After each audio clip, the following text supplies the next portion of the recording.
Olá pessoal, tudo bem com vocês? Bom, nós vamos falar hoje sobre carboidratos. Açúcar, né? O que vocês lembram disso? Doces, muitos açúcares, muita batata, muito macarrão, carboidrato, né? Muito sabor, coisas gostosas. Tem também celulose, né? Que a gente chama de fibra, tem quitina, tem outras que a gente não sente o sabor, né?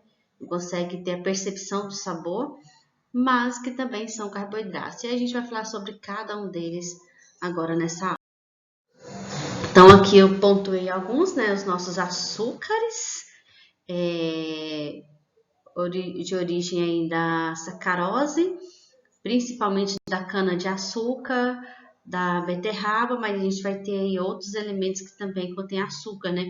E nós temos aqui uns açúcares simples, que são os monossacarídeos. A gente vai ter as frutoses em geral, a gente tem a glicose, a gente vai ter, em alguns a gente tem a junção da glicose com a frutose, que se torna a sacarose. Você vai ter duas moléculas de glicose, que se torna a maltose. Então, carboidrato são esses açúcares que vão dar aí um sabor a mais aos nossos alimentos. E também vai fazer parte da constituição aí de todos os seres. A ocorrência, né? Onde eu encontro carboidrato? Amplamente em todas as plantas, em todos os animais ela vai ter uma função estrutural, desde lá na membrana plasmática que eu tenho os glicolipídios, as glicoproteínas, lá que vai auxiliar na comunicação, na sinalização, no reconhecimento de substâncias. Eu vou ter carboidratos no citoesqueleto, lembra lá que eu tenho algumas proteínas conectadas a alguns carboidratos. Eu vou ter carboidrato distribuído aí dentro da célula, principalmente a glicose, que vai fazer a respiração celular, vai ser responsável pela respiração celular. Nos seres vivos autotróficos, como as plantas e algas, esses seres eles vão pegar a luz solar, a molécula de gás carbônico, né, CO2, e a molécula de água, vai sintetizar essas duas moléculas e vai formar uma molécula de glicose. Então, o carboidrato está presente aí em toda a existência da vida.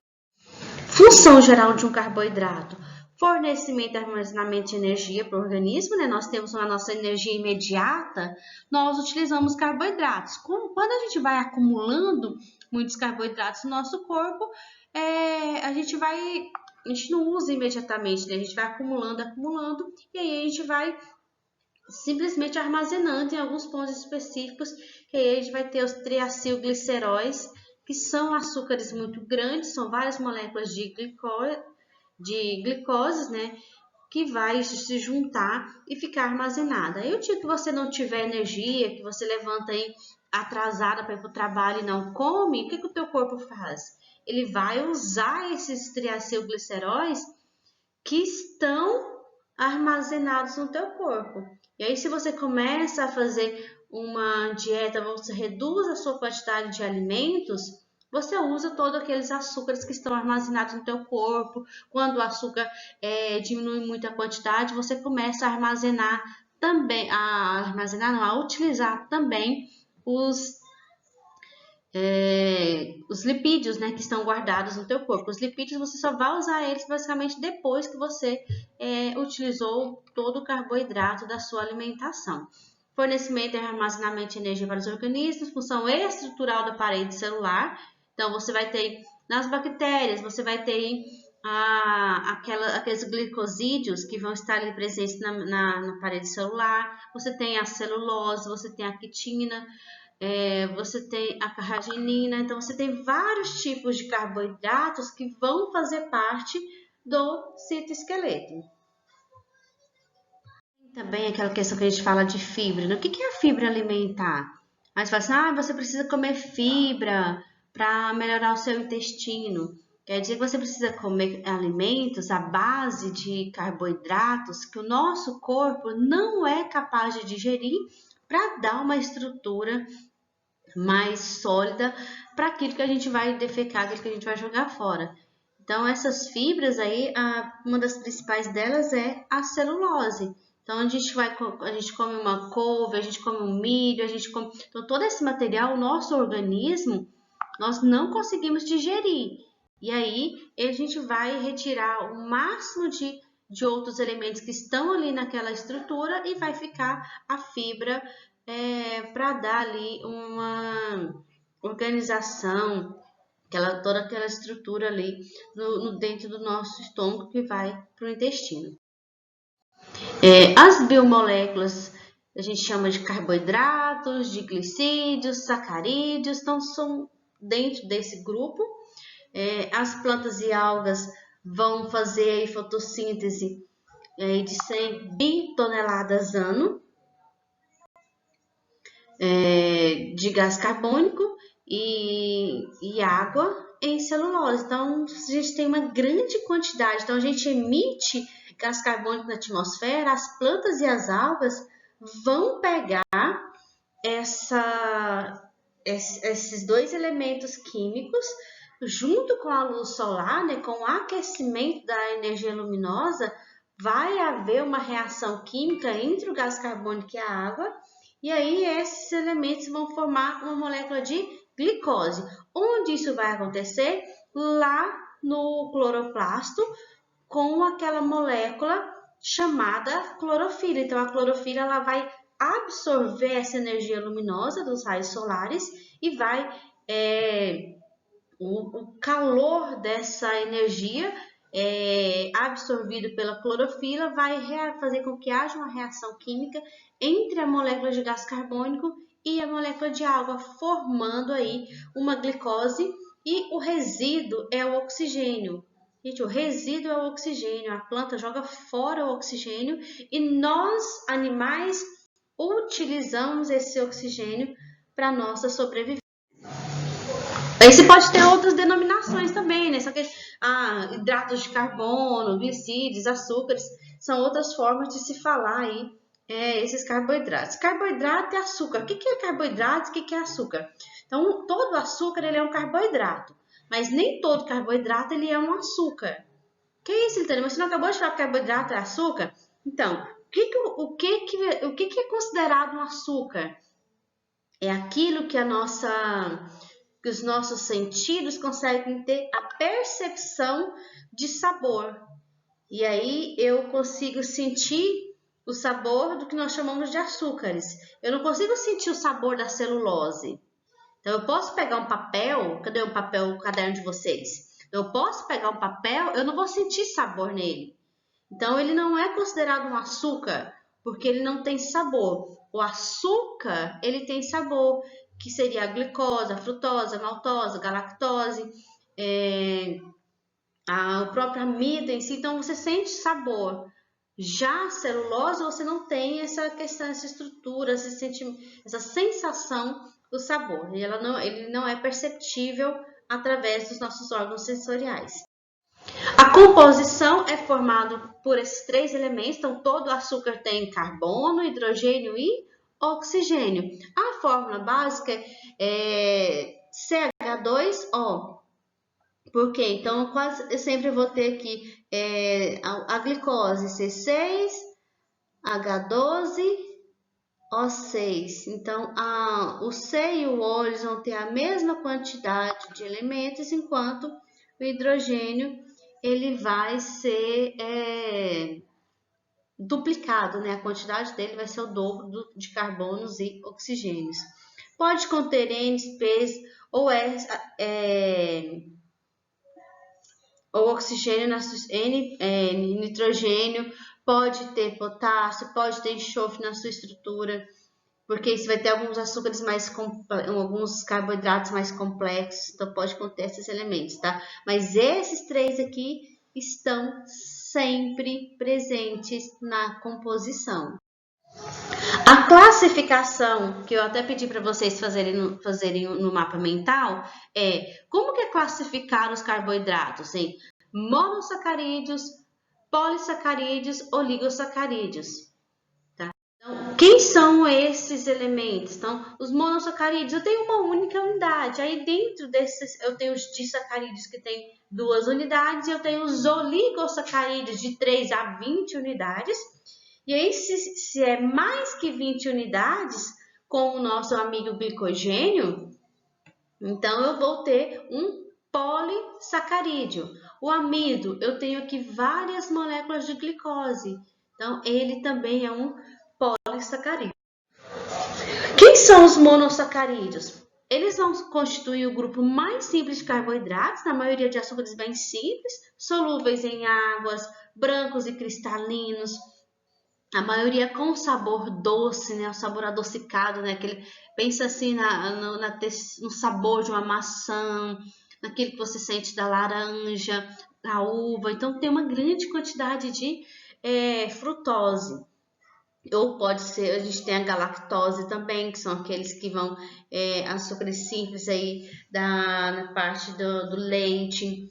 Estão ligados à produção de energia. Nós usamos esse elemento para produzir energia. Então, tem a glicose, frutose, a manose, a galactose, que são açúcares bem simples, que tem esse sabor adocicado. Eu vou ter ali a origem ali de um aldeído, a partir de uma acetona, podem ser classificados em aldoses ou cetoses. Então, eu tenho aqui as aldoses e tem as cetoses. Então, aqui o C-duplo-O, ele está aqui na extremidade. E eu tenho aqui o C-duplo-O ligado aqui já no meio ali da formação química.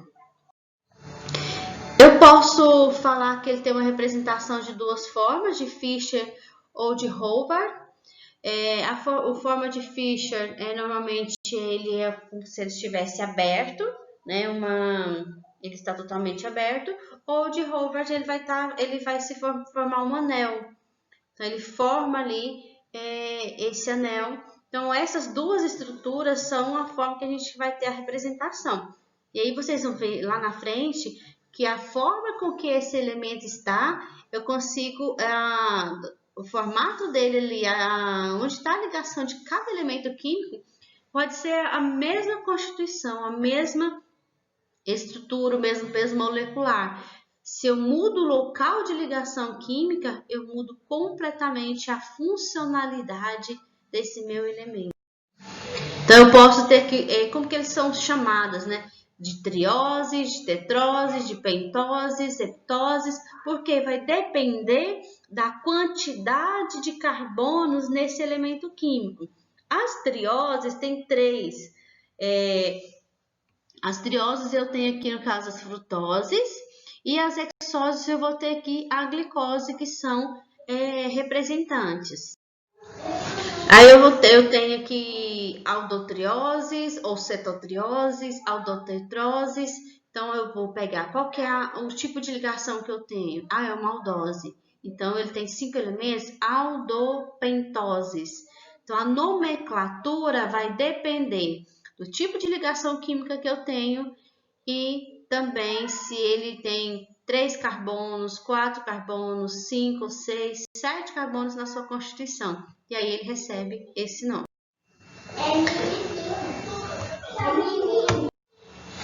Então, eu tenho aqui uma triose, eu tenho aqui um gliceraldeído e um de hidroxicetona. Então, são 2 monossacarídeos que representam aí as trioses. Aqui, não, mas 2 eritroses, cada uma de um jeito? Sim. O posicionamento dessa ligação química, ela vai modificar a característica da molécula. Então, o que significa isomeria? Isomeria é o fenômeno caracterizado por duas ou mais diferentes propriedades físicas e químicas que possuem a mesma fórmula e peso molecular. Então, esse elemento, você olha para eles e fala assim, mas eles são iguais. Porque quando você vê o posicionamento das ligações químicas, ele vai modificar a sua função. Então, eu tenho aqui um dicloroeteno. Então, dá para ver aqui, olha, a molécula de cloro, ligação simples, carbono, dupla. Olha aqui, ela está para cima. Então, a direção dessa minha ligação química no elemento muda a sua função. Aqui no 1,2 de cloreteno, olha aqui, ele já fez a ligação em outro posicionamento. Então, essa mudança do posicionamento, eu consigo mudar a característica desse elemento. E aí, eu acho que eu já comentei com vocês lá no início, quando a gente começou a falar de bioquímica, do isômero óptico. O que é esse isômero óptico? Esse posicionamento modifica, então ele está aqui, ó. Eu tenho aqui é o que acontece com o limoleno. Então, esse limoleno, você olha para ele visualmente, ele tem todos os citros, ele vai ter a mesma característica. Mas eles são iguais. Porque quando você pega a laranja, você sente que o sabor da laranja é diferente do sabor do limão. Mas você fala que eles são iguais. Então, vamos pegar aqui, olha a mão de vocês. Então, pega a mão de vocês, olha para as duas mãos, você vai falar assim, as minhas mãos são iguais. Mas aí você olha, elas se encaixam, né? Quando você coloca uma de frente para a outra, elas se encaixam certinho, do mesmo estilo. Mas cada uma tem suas próprias características. Quando você vai ver os detalhes, você vê que os traços não são iguais, você vê que os detalhes não são iguais, que o formato dos dedos não são tão iguaizinhos assim. Então, essa diferença fisiológica, ela vai apresentar essa diferença que a gente olha na estrutura, vai dar uma diferença fisiológica, porque você tem um comando para a mão direita, você tem um comando para a mão esquerda. Então, esses elementos químicos que têm essa estrutura quiral diferente, então quando ele se olha no espelho e ele é igual, ele está igualzinho, mas a funcionalidade dele é diferente porque muda a direção, muda o efeito fisiológico desse elemento. Então, por mais que o limoleno na laranja e no limão sejam muito parecidos, a sensação que eu tenho ao comer o limão, ao comer uma laranja, ela me dá reações diferentes e o nosso paladar consegue distinguir essa diferença estrutural entre o elemento e o outro, que está presente tanto na laranja quanto no limão, mas estruturalmente eles são diferentes.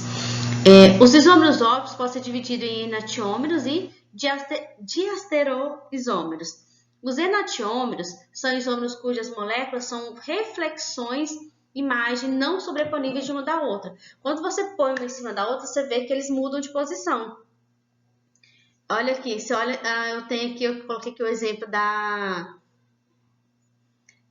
talidomida, que está aqui fazendo uma ligação aqui no R. Tá vendo aqui onde está a ligação?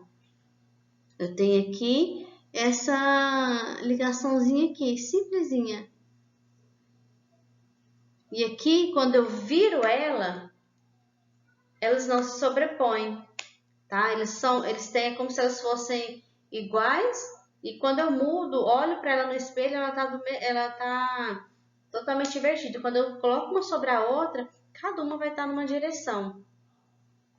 E aí é bem interessante que essa talidomida, então, se ela tá aqui, ela tem uma diferença aqui no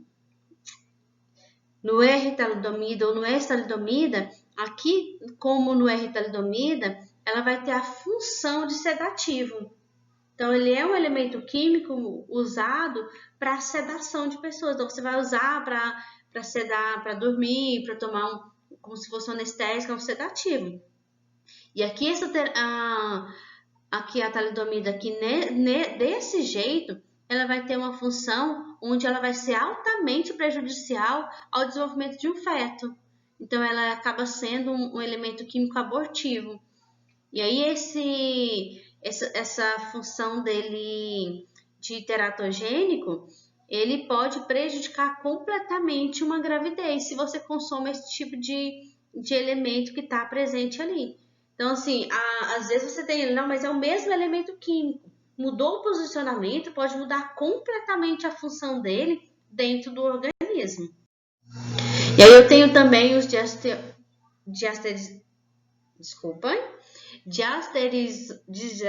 diastereisômeros, que são moléculas que não são a imagem uma da outra. E aí eu tenho aqui elas têm o mesmo peso molecular, a mesma constituição química, os mesmos elementos químicos aqui. Mas olha aqui, nessa aqui onde está aqui, ó, cloro, cloro, hidrogênio, hidrogênio. Nessa aqui houve uma modificação, o cloro foi lá para cima e o hidrogênio veio aqui para baixo. E aí quando ele faz essa mudança, eu já tenho que essas imagens, esses meus dois elementos já não são iguais. Aqui eu tenho também aqui você tem aqui o Br e o Cl, né? Tá aqui no mesmo posicionamento e aqui eu já vou ter a inversão deles da direita para a esquerda. Então, essas inversões modificam também o sabor, a estrutura, a funcionalidade desse elemento no organismo. A glicose, né? Você tem aqui dois tipos de glicose, o D-glicose e o L-glicose. E as enzimas que a gente usa, por exemplo, a enzima para capturar a glicose, para quebrar ela em moléculas menores, para fazer o ATP, eu tenho essas enzimas, elas conseguem identificar que é uma glicose, uma D-glicose e que é uma L-glicose. Tá vendo aqui que mudou só o posicionamento? O HO está de cá e aqui ele foi invertido. E as enzimas químicas que tem no nosso corpo conseguem separar um elemento do outro. E aí consegue identificar e usar aquela, preferencialmente, que ela precisa naquele momento. Aqui, essa aqui, ela vai sintetizar glicogênio e essa aqui vai sintetizar celulose. Nessa aqui vai estar presente em grande quantidade nos animais, essa aqui ela vai estar presente nas plantas. Praticamente ela vai conseguir sintetizar ali em celulose, vai estar presente nas plantas, nas algas, e aí nós conseguimos ter funções diferentes para essa glicose aqui, onde foi modificado o posicionamento das ligações químicas de cada uma. A ciclização de monossacarídeos, a gente vai ter aí em solução aquosa, menos de 1% das aldoses e cetoses vão apresentar na forma cíclica aberta. A maioria delas vão estar naquele formato ali de anel, ocorrendo em monossacarídeos de 5 ou mais átomos de carbono, né? Se for de 3, 4, não vai ter essa estrutura. Então, a reação ela ocorre entre grupos de alcoóis e carbonila, em forma de M-acetais e M-cetais, formam anéis diferentes, de diferentes números de membros, tá? Não tem ali uma específica. A nova ligação estabelecida é covalente. Os grupos à direita nas formas lineares ficam projetados para baixo do plano do anel. Os grupos à esquerda ficam projetados para acima do plano do anel. Ocorrem exceções, devido à torção necessária para fechar o anel, exemplo H do C5. Reação intramolecular. O carbono da carbonila, C1 das aldoses ou C2 das cetoses, você vai ter do monossacarídeo cíclico, passa a ser designado como carbono anomérico, tornando-se um novo centro quiral. O açúcar cíclico ele pode apresentar duas formas diferentes, conhecidas como beta ou alfa, e vai ser denominado aí de anômeros de um ou de outro, vai depender do tipo de açúcar. Aí eu tenho aqui uma frutose, essa minha frutose com 6 carbonos nela, vai ser uma frutose, aqui eu tenho aqui uma furanose, ela pode aqui vir a se tornar aqui fazer essa ligação.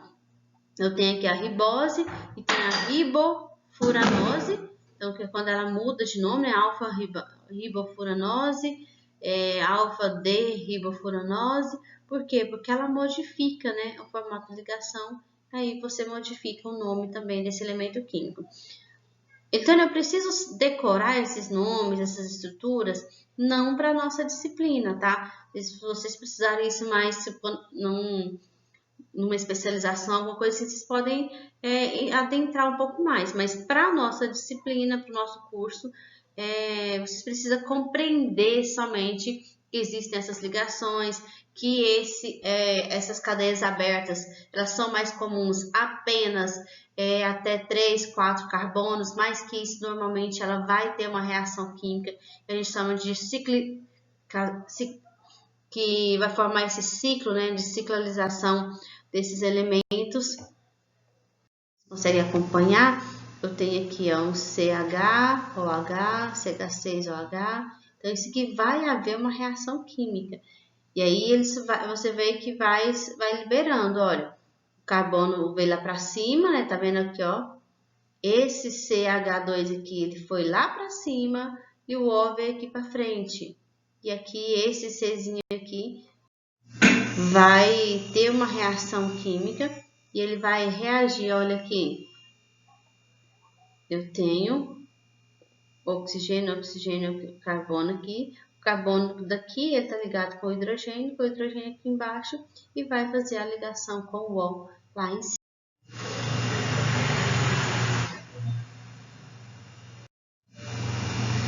Os disacarídeos e oligosacarídeos, né, são monossacarídeos ligados entre si. Então, eu tenho aqueles que a gente acabou de ver lá, que são ligações simples, já vão se ligar entre si.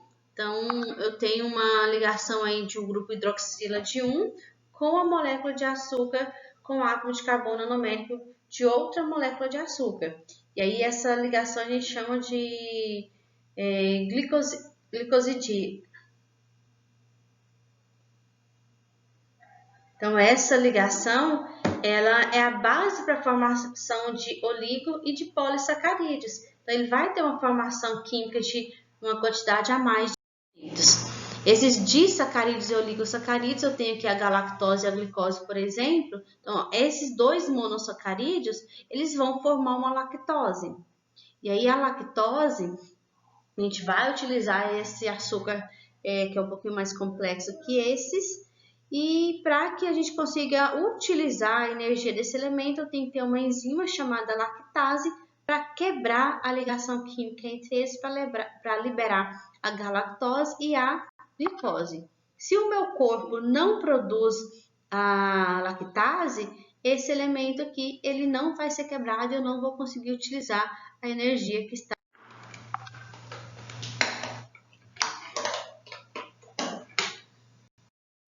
A maltose também, né, é uma outra ligação química, tem uma ligação glicosidíaca aqui, só que agora entre duas moléculas de glicose. E aí elas vão fazer uma ligação aqui entre o carbono 1 e 4, e eles vão desligar aqui a um oxigênio que vai fazer aqui o elo de ligação entre uma e outra. A sacarose é o açúcar comum, né, que a gente está acostumado a adoçar tudo na nossa vida. Desde o café até, sei lá o que, até o doce, né? Os doces da vida, que já tem açúcar, que já tem carboidrato. A gente pega um doce de banana que já está cheio de doce e a gente coloca mais doce ainda, que acrescentando a sacarose. É constituída pela união de uma D-glicose, uma alfa-D-glicose e uma beta-D-frutose. E aí a gente tem uma ligação glicosídica alfa, beta, 1, 2. Aqui essa ligação aqui, olha. Entre aqui o 1 e o 2 da frutose. E há essa reação formando a molécula de sacarose. A lactose ocorre apenas no leite. Eu havia comentado, né, que ela é a galactose e a glicose. E a ligação tipo beta, 1, 4. A lactose aqui, né, a estrutura dela, como que é a ligação química dela, 1 e 4. Os polissacarídeos são conhecidos como glicanos também, são formados aí por longas cadeias, então você vai juntar muita glicose para formar esses polissacarídeos. Geralmente não tem sabor, não tem poder redutor nem nada, então são classificados como homopolissacarídeos ou heteropolissacarídeos. Qual que é a diferença entre um e o outro? O homo, você vai ter apenas um tipo de sacarose, um tipo de açúcar. E aí o heteropolissacarídeos você vai ter você pode ter vários tipos ali, ou um ou outro açúcar misturado a essa ligação química. Contém apenas um tipo de monossacarídeo, né? Amido, glicogênio e celulose. Você só vê a glicose. Então, o que diferencia o amido do glicogênio? O amido, você vai ter ali a constituição dele basicamente em animais. O glicogênio, aliás, o amido em plantas e o glicogênio em animais. E a celulose vai ter uma quantidade bem maior do que o amido e o glicogênio na constituição dos vegetais e de algumas algas, de alguns outros protozoários. Já o heteropolissacarídeos pode conter 2 ou mais diferentes tipos de monossacarídeos. Aí a gente tem o ácido hialurônico e a heparina, que são açúcares componentes aí do nosso organismo. Aqui só representando, né, um homo e um hétero. Então aqui, tá vendo aqui, ó, não sei se vocês conseguem enxergar a coloração diferente. Então, essa coloração diferente modifica quer dizer o quê? Que essa composição química, ela ocorre com diferentes tipos de carboidratos. Amido. Sintetizado nos cloroplastos das células vegetais, forma de armazenamento da glicose em plantas, combustível das células do organismo, 2 ou mais polímeros, 2 polímeros de glicose, a amilose e a amilopectina. Tá? Então, você tem esses 2 polímeros ali, então você vai formar o amilo e a amilopectina, que são substâncias à base da glicose, que são várias glicoses juntas para formar esse amido. Aqui eu tenho aqui uma glicose, outra glicose, e essa ligação aqui ela vai acontecendo em grande quantidade. A amilopectina, ela já é altamente ramificada, formada por resíduos de alfa-glicólise, de glicólise. O que é glicólise? Glicose quebrada, né? Que ela foi quebrada. Ramifica de 24 a 30 resíduos, então você vai juntando ali aquele monte de resíduos de glicose que vai formar essa amilopectina. Os homopolissacarídeos, né, aqui está a representação da amilopectina. E olha aqui o formato da ligação química que existe entre eles. Então, é uma ligação bem simplesinha entre ali os elementos químicos e vai formando ali essa amilopectina. Aqui é onde eu encontro a amilopectina e tudo que é gostoso, né? Milho, trigo, batata, os grãos em geral. Então, a cevada, a aveia, então encontro essa amilopectina aí em todos esses elementos. O glicogênio a gente vai encontrar onde? Em 2 locais mais específicos, nas nossas células musculares e no nosso fígado, tá? Então, eu vou ter glicogênio em planta? Não, glicogênio é uma reserva de glicose exclusiva dos animais. Aqui eu tenho aqui, como é que eu vou diferenciar o glicogênio da amilopectina? Um número maior de ramificações, de intervalos, né, de resíduos de glicose, de 8 a 12 resíduos de glicose, e eu vou ter nesses 2 locais. O homopolissacarídeos, né, eu tenho aqui o glicogênio, e esse glicogênio é armazenado aqui na estrutura muscular dessa pessoa. Comparação da amilose, amilopectina e glicogênio. Então, a questão do tamanho, você tem do peso molecular, o glicogênio, 50 mil, 10 mil a 6, então aqui 16 mil a 6, aqui 500 mil, então assim, eu tenho a diferença no peso dessa substância. Ponto de ramificação, olha o tanto de ramificação que eu vou ter aqui na amilopectina e no glicogênio. Na amilose eu já não tenho. E as ligações glicosídicas, onde está a ligação? Carbono 1 e 4, carbono e 4, alfa 1 e 6. Então, eu vou ter várias ligações ali e elas vão estar basicamente nesses carbonos, no posicionamento desses carbonos, as ligações. A celulose, qual que é a importância da celulose para a sociedade, gente? Importantíssima, né? Porque desde que o homem conseguiu dominar ali o pergaminho, que mais? O papiro, E aí a gente aprendeu que mais tarde a extrair a celulose da planta e a usar a celulose como papel. E aí a gente conseguiu armazenar as nossas informações em grandes livros, em grandes materiais escritos ao longo da nossa história. Hoje nós temos uma revolução tecnológica e aí a gente está usando outras metodologias de armazenamento de informação. O que eu vejo que ainda vai demorar ao longo do tempo para substituir o livro, que é bem interessante, né? Você tem um software, você tem a tecnologia, você tem tudo, logo os autores lançam um livro para explicar como utilizar esse software, como usar tudo, né? Então a importância da celulose aí para a nossa área, ela é muito alta. Então a indústria de celulose no Brasil ainda tem um grande peso. Você vai ter aí várias empresas que vão trabalhar com essa celulose e ainda vão dominar bem o mercado.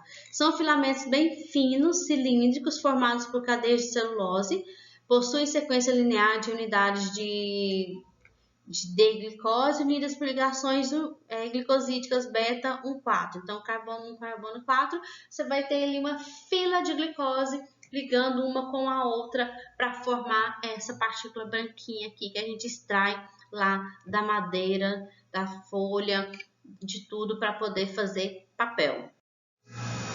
A celulose, ela tem um ponto interessante que nós não conseguimos, né, principalmente nós humanos, nós não conseguimos digerir a celulose. E ele é o composto mais abundante da biosfera, é o carboidrato que mais tem em quantidade. E aí, a gente não consegue utilizar a energia que está nessa celulose. Quem consegue fazer isso de forma eficiente? Esse bonitinho aqui, que é um cupim. Então, o cupim consegue comer uma madeira seca e extrair a energia dele. E eu tenho aqui essa vaquinha que ela vai ter uma ruminação. Nessa ruminação, ela vai ter uma fermentação enzimática e essa fermentação consegue aí utilizar um pouquinho mais dessa celulose que está nas gramíneas.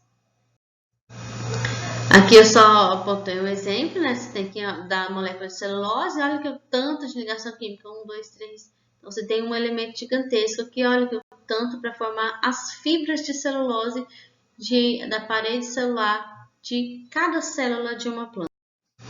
A quitina é um carboidrato que vai estar presente aqui nesses organismos, nos insetos, no crustáceos, nesse exoesqueleto, né? Agora mesmo a gente vai começar a temporada de cigarro, então aquele exoesqueleto da cigarra é composto por quitina, esse polissacarídeo que também está presente lá na parede celular dos fungos. Aqui essa aqui é a parede celular dos fungos, né? Composta aqui por quitina. Essa molécula aqui é a molécula de quitina. Carboidratos, né? Então, eu vou ter aqui o reconhecimento de adesão celular, armazenamento do glicogênio, proteus glicanos, que vai formar aqui a parede celular, lá para comunicação. Eu tenho amido, eu tenho celulose, eu tenho peptídeos glicanos. Então, cada organismo, para cada espaço na célula, o carboidrato ele vai ter a sua funcionalidade. Ok, pessoal?